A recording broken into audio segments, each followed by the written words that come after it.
What Freud was really talking about, the concept of penis envy. Every social system has a priority objective, whether that objective is articulated clearly or disguised hypocritically.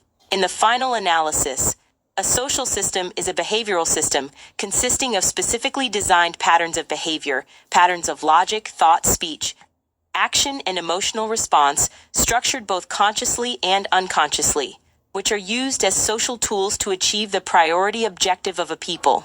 These behavior patterns are carried forth in all areas of people activity: economics, education, entertainment, labor, law, politics, religion, sex, and war. White supremacy is the single priority objective of the world's dominant social system. This system has been functioning for the past several hundred years.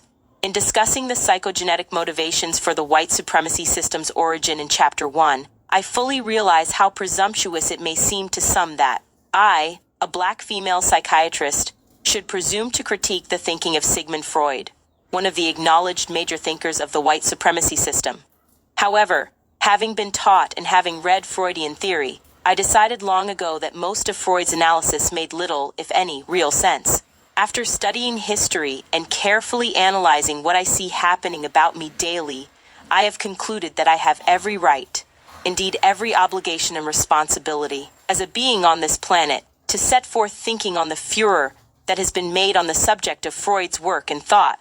If I should need further justification for my activity, I offer the following for whatever it is worth. One, many white psychiatrists already are concluding and stating aloud that psychiatry is dead, a psychiatry that for the past 50 years has been based on Freudian theses.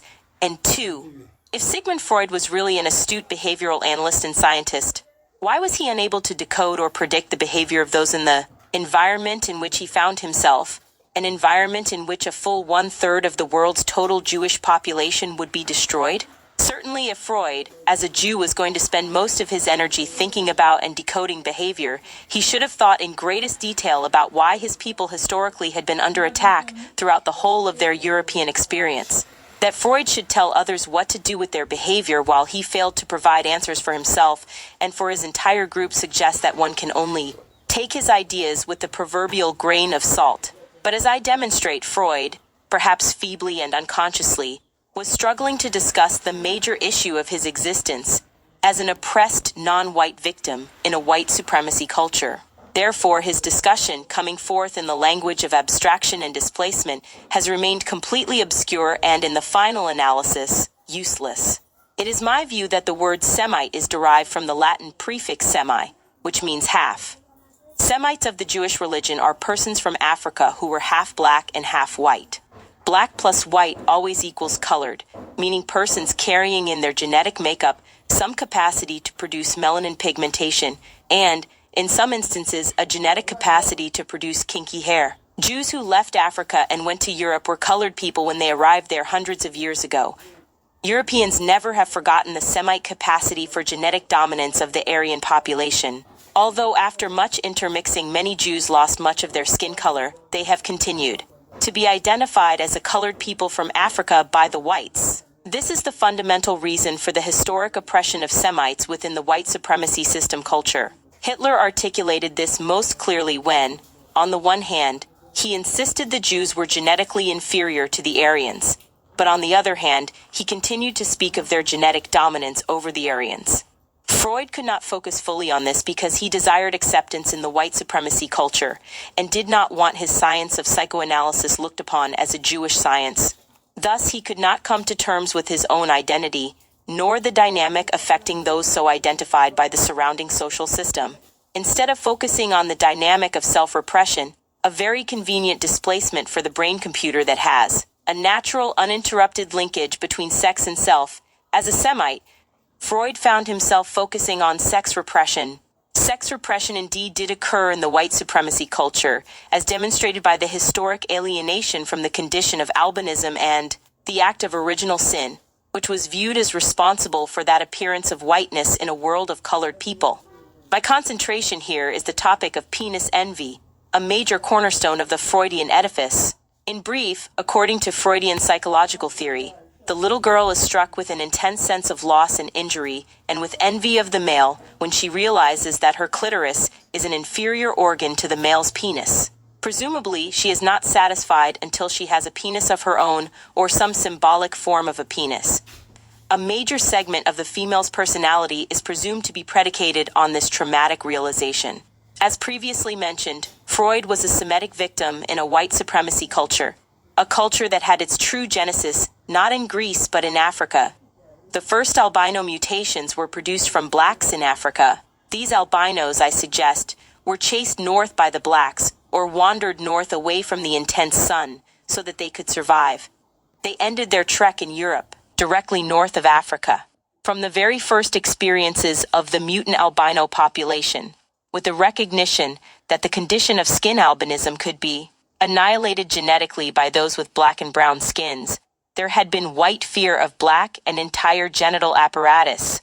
This fear, in turn, produced a sense of inadequacy and inferiority in the white male as he compared himself to males of color. The total white group's conscious or unconscious awareness of their genetic weakness and potential annihilation became even more pronounced as a cultural theme as Europeans began navigating the globe in the 15th century on.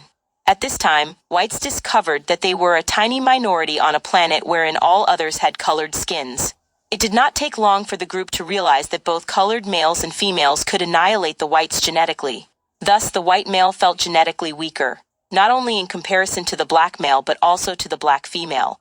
The black male had to be feared more because it is males who initiate the act of reproduction. The above genetic dynamics are, of course, never discussed directly and overtly within the white supremacy system culture. Most overt discussions on genetics center around analysis of the inferiority of black and other non-white peoples, which of course is a projective compensation. The full discussion, however, that continues covertly and unconsciously permeates the logic sequences within the culture. Perhaps it will be fair to state that true awareness of the fundamental genetic issue is repressed. White envy of the black phallus is addressed unconsciously when whites constantly concern themselves with the comparative size of the black phallus versus the size of the white phallus. This concern is raised in the form of the following question. Is the black male's penis really greater in size than that of the white male?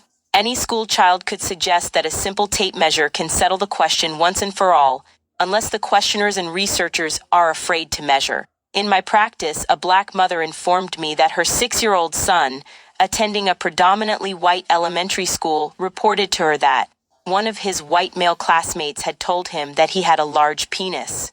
The mother stated that she asked her son what his response was. Her son told the white boy that all black boys had large penises. It is obvious that in the above situation, in a school with a majority of white children, at shower or bathroom time, the white male child would have had ample opportunity to see the size of white penises. He would have had the same opportunity at home.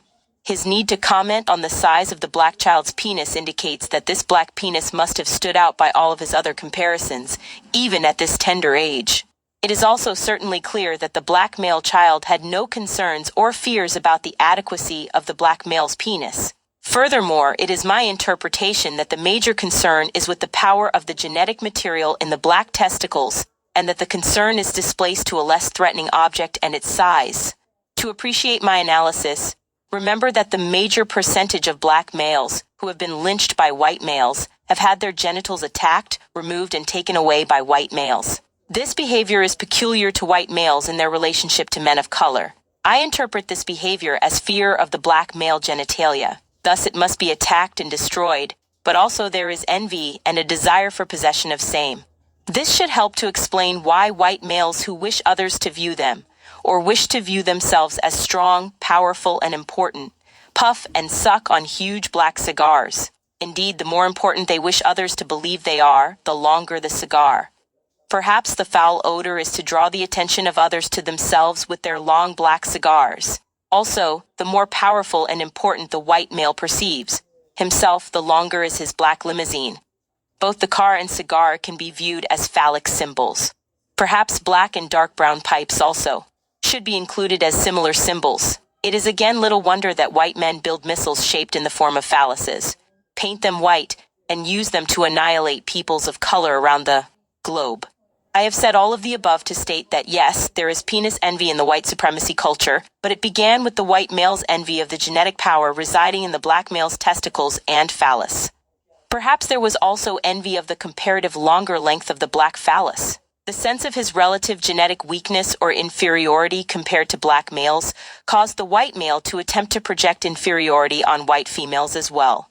The white male's insistence that he is superior to the white female and his forcing this psychological dynamic in white family life has caused the white female in turn to wish that she could share his power and his status and symbolically to have a penis of her own. The extent to which white females as mothers play a role in helping to turn their sons into effeminate homosexuals is again an attempt to resolve an aspect of the conflict. Some white females react to this imposed sense of their genital inferiority by seeking to liberate themselves and secure black penises of their own, penises white males consider more powerful than their own. This is the dialogue that increasing numbers of white females covertly and perhaps unconsciously conduct with white males as they parade in front of white males with the black male they have captured for their own. The silent dialogue between the white male and white female in these social confrontations goes something like this. Now I have one that is bigger and stronger than yours, one that I know that you envy, as the mothers, wives, and sisters of white males, white females, consciously or unconsciously always have understood white males as envy. Of black males, even though the envy was expressed in terms of white. Male hysteria over white women being raped by black males. White males knew or suspected that the white female desired the black penis more than the white one because white men themselves desired the black penis more than their own.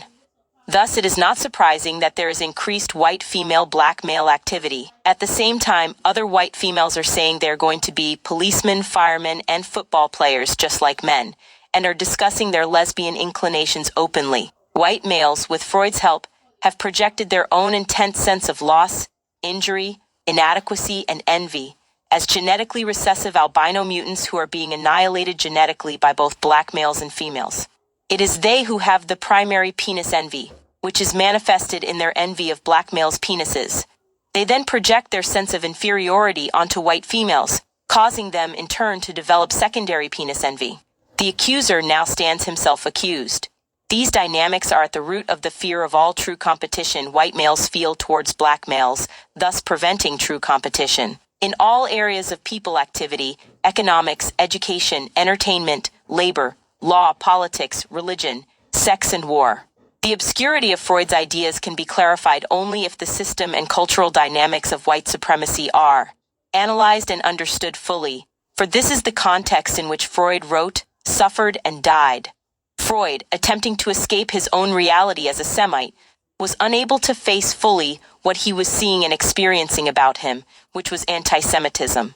He felt it, but could not accurately describe it, perhaps because he feared for his life. Thus, his life experience came forth from his brain computer as abstracted and displaced concepts. To see clearly, Freud would have had to recognize that he was viewed as a non-white and not an Austrian, which like German and American means pure white. Freud was attempting too desperately, like the other Semites in Europe and America, to be integrated and accepted as white.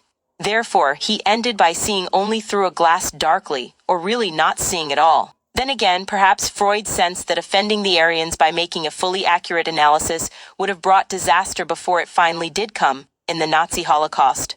Personally, I see no need to repeat his fear nor his folly, even though the same danger exists.